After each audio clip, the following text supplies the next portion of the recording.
So I have to apologise in advance. This week is going to be split into two parts because I went over the 10-minute mark by about 2 minutes and I didn't really want to cut anything out. So yeah, really sorry, but I really do hope you enjoy it because I had quite a bit of fun making it and it is quite funny, I promise you. Alright, I'm Jenny and it's Friday again and I have awesome hair this time. There's a problem with the lighting because I'm a poor student who can't afford light bulbs, so I'm really sorry about that. So, this week's topic, relationships. As you've had all week, all various aces telling you about how difficult it was for them or that they haven't been in any, I thought I'd get the help of a friend, or rather, my ex-boyfriend. This is Johnny. Hello. Tell us something interesting about yourself.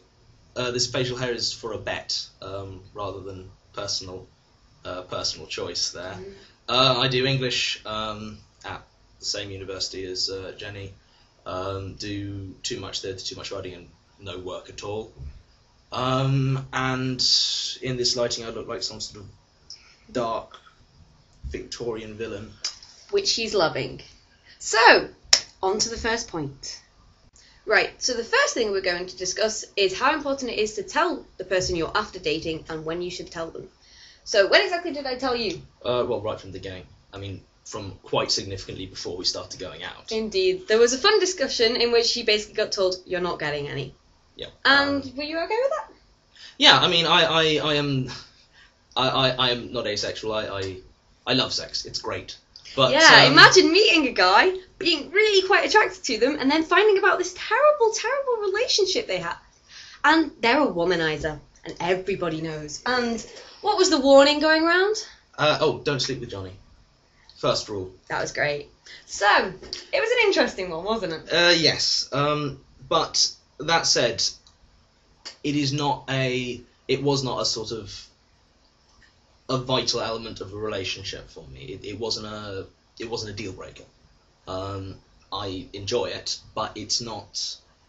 I'm quite happy to be in a relationship without it, as long as it was made clear from the beginning. I had no illusions going in about, I knew Jenny was asexual. It wasn't going to happen, and that's fine because you know what to expect.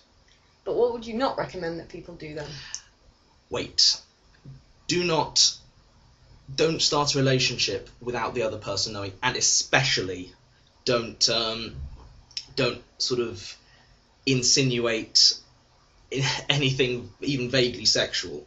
And then try and back out of it. Yeah, because bad times. I didn't technically do that with my ex, but as I didn't know the term, it would get to a certain point, and I'd be like, "Oh, this is going further than I wanted it to," and I wouldn't know how to tell him. Whereas if you're clear from the beginning, it's very easy to just go, "Wait, no, actually, that's my limit," and they should be expecting it. No, exactly. And that leads us very nicely into our next point, which is compromise. So, how important is a compromise in terms of relationships? Well, I mean, every relationship to a certain degree is built on compromise, just in every aspect. But obviously, this is quite a big thing.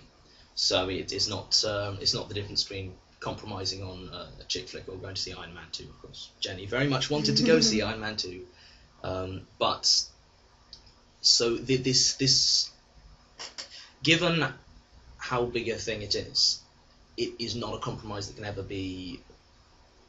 You should not feel obligated to make any sort of compromise. Should not be a requirement. I mean, if there can be elements of compromise, then I think that's a very good thing from the point of view of the relationship as a whole. And I think it is healthy to a certain degree to go, slightly outside your comfort zone on both sides. Also, you've got to remember that it is also a compromise for the other person, for the non-asexual. Usually not as much of a compromise, but so it's very dependent on where you are. Because I'm indifferent, which means that I'm not interested in sex. I don't have a desire for sex, but I'm not repulsed by it, which is important. If you are on the end of the scale that is repulsed, then you're not really going to be.